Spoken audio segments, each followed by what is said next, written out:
Himachal news 24/7।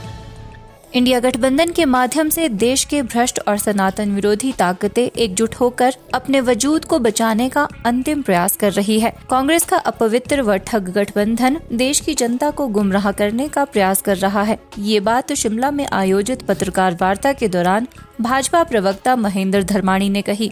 उन्होंने कहा कि आने वाले चुनाव में देश की जनता भाजपा को समर्थन कर इंडिया गठबंधन को मुंहतोड़ जवाब देगी।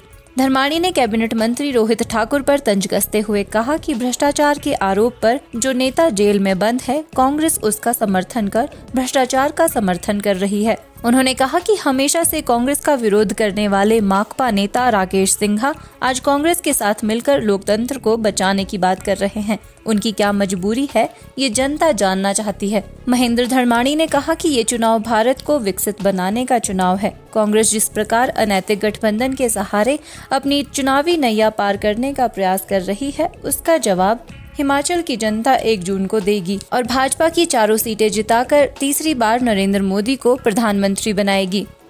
भारतीय जनता पार्टी का ये स्पष्ट मत है कि देश के भ्रष्ट और सनातन विरोधी ताकतें इकट्ठा होकर के अपने वजूद को बचाने का, अपने राजनीतिक अस्तित्व को बचाने का अंतिम प्रयास कर रहे हैं। कांग्रेस का ये अपवित्र और ठग गठबंधन जिस प्रकार से देश की जनता को गुमराह करने का प्रयास कर रहा है, देश की जनता आने वाले लोकसभा के इन चुनावों में उसका मुंह तोड़ जवाब देगी। लोकतंत्र को बचाने का ये चुनाव है, इस प्रकार की बात करने वाले ये भूल गए कि इस देश में आज़ादी के बाद एक बार ही लोकतंत्र का गला घोंटा गया। लोकतंत्र का गला घोंटने का काम कांग्रेस की नेता और देश की पूर्व प्रधानमंत्री स्वर्गीय इंदिरा गांधी जी ने किया और इस देश की सारी संस्थाओं को पूर्णतः ईमानदारी से और स्वतंत्रता से काम करने का प्रतिबंध उन पर लगाने का काम जिस पार्टी की सरकार ने किया हो, उसके मुंह से लोकतंत्र को बचाने की बात ठीक नहीं लगती, अच्छी नहीं लगती।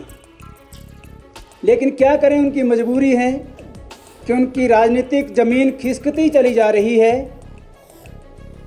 जो पार्टी 414, 425 का बहुमत लेकर के कभी देश पर राज करती थी, वो आज 40 पर सिमट गई है।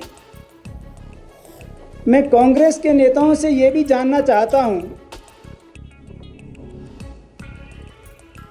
इस प्रेस वार्ता में जो कांग्रेस के हिमाचल प्रदेश के एक नेता और प्रदेश सरकार के मंत्री जो उसमें बैठे थे, जो प्रेस कर रहे थे, क्या वो बता सकते हैं कि आम आदमी पार्टी के द्वारा जिस प्रकार से इस गठबंधन में काम कर रहे हैं और अपने साथ उन्होंने मंच पर उनको बिठाया था, आम आदमी पार्टी के भ्रष्टाचार और दिल्ली में हुए शराब घोटाले में जिस प्रकार से उनके नेता जेल में बंद हैं, क्या उस भ्रष्टाचार का समर्थन कांग्रेस करती है?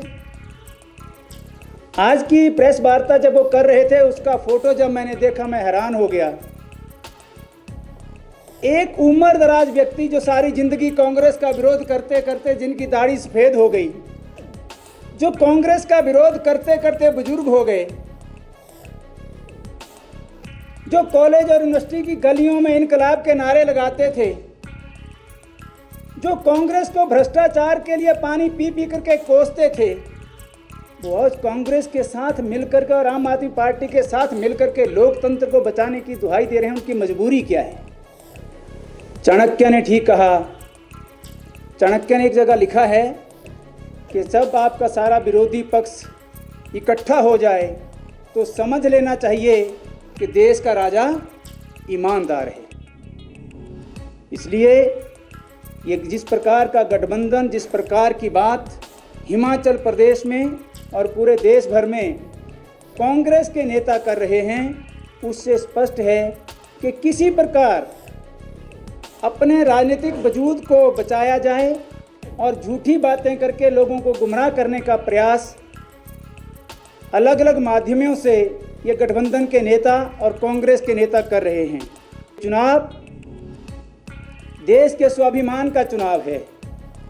ये चुनाव 2047 में भारत को विकसित भारत बनाने का चुनाव है।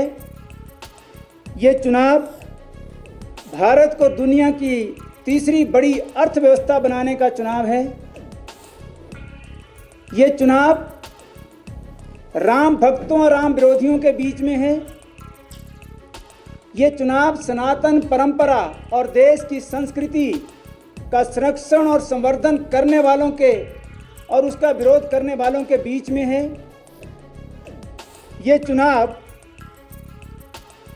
कांग्रेस के 2004 से 2014 का यूपीए मनमोहन सिंह का जो कार्यकाल रहा 10 साल का, यूपीए 1 एंड यूपीए 2, उस कार्यकाल में हुए भ्रष्टाचार, घोटाले और 2014 से लेकर के 2024 के 10 साल मोदी सरकार के विकास और ईमानदार नेतृत्व में जो इस देश की छवि पूरी दुनिया में बनी, उसके बीच का चुनाव है।